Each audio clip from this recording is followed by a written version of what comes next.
एक अन्य प्रश्न पूछा है मित्र ने। कई बार ऐसा होता है कि जो लोग किसी गुरु के साथ बहुत लंबे समय तक चलते हैं वो भी अक्सर एक समय पर अलग हो जाते हैं। ऐसा जे कृष्णमूर्ति और ओशो के जीवन में भी देखा गया, मेहर बाबा और तमाम गुरुओं के जीवन में। हो सकता है तमाम गुरुओं के साथ भी ऐसा घटा हो।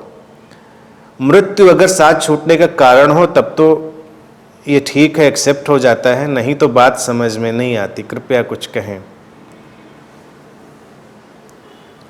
इसमें कोई आश्चर्य क्या है? जिसको जब अलग होना है वो अलग होता है, जिसको जब चलना होता है साथ चलता है। जीवन तो ऐसा ही है, ये कोई लाइफ लॉन्ग कॉन्ट्रैक्ट थोड़े ही है। शादियां नहीं टिकती जीवन भर। तमाम तरह के संबंध जिन पे सामाजिक अपेक्षाएं हैं कि ये जीवन भर के लिए हैं, हीरे नहीं चलते सदा के लिए। जिनको हम मानते हैं कि डायमंड्स आर फॉरएवर, वो भी खो जाते हैं, ख़त्म हो जाते हैं, और ख़ास कंडीशंस में तो इवेपोरेट भी हो जाते हैं, डिस्ट्रॉय भी हो जाते हैं।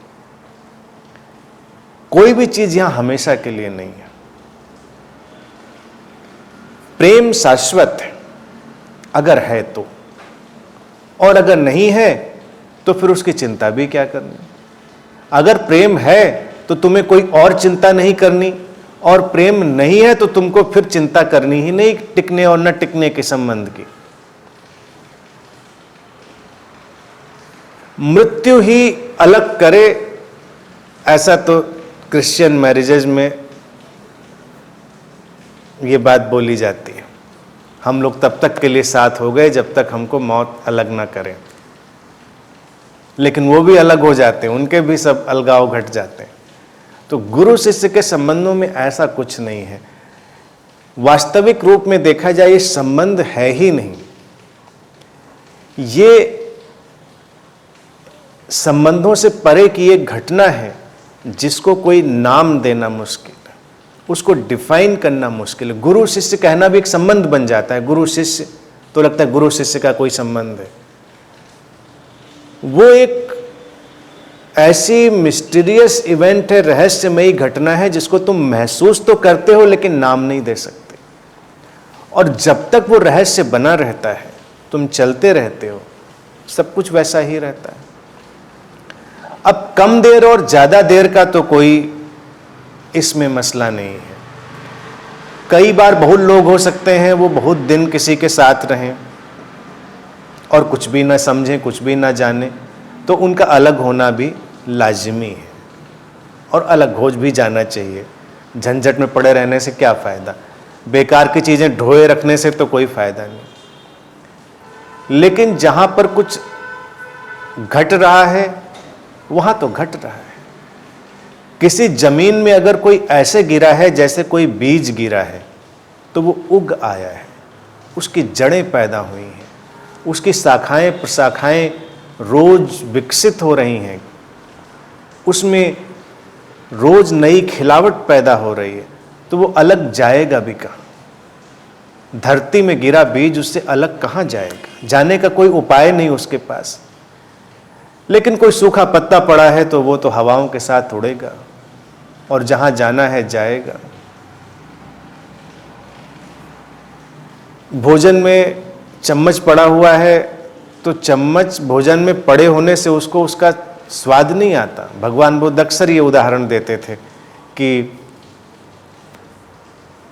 किसी भी चीज का स्वाद जानने के लिए हमको अलग क्षमताएं चाहिए, अलग संवेदनशीलता और जीवन की अलग प्रक्रिया चाहिए। वो कहते थे चम्मच पड़ा हुआ है भोजन में लेकिन उसको भोजन का कुछ अता पता नहीं, तो वो भोजन से निकलेगा फिर कहाँ जाएगा ये भी पता नहीं। लेकिन अगर उसका स्वाद लिया गया है तो रच बस जाएगा हमारे अंदर। अलग होकर भी कहाँ अलग होता है कोई। जीसस ने इसीलिए तो अपने शिष्यों से कहा कि मुझको पचा लो, मुझको अपना रक्त बन जाने दो, अपनी हड्डियां बन जाने दो, अपना मांस बन जाने दो, मुझे खा लो, पी जाओ मुझे। अब ऐसा नहीं कह रहे थे कि उनको मार के खा जाओ। कहने का उनका तात्पर्य था कि रच बस जाओ, वो प्रेम है।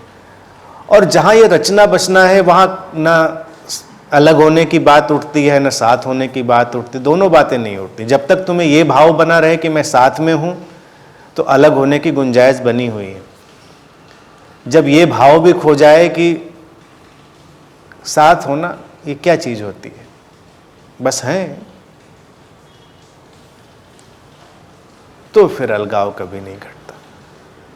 जिसको साथ होने का भाव है वो अलग होने की तैयारी तो कर ही रहा है, और जिसको साथ होने का भाव भी खो गया, बस होना शेष रह गया, तो उसके लिए तो अलगाव की घटना समाप्त हो गई। तो बात को बस समझें, देखें, जिएं, उसको रचने बसने दें। इन बातों की चिंता करना, इन पर सोचना, इनका कोई मतलब भी नहीं।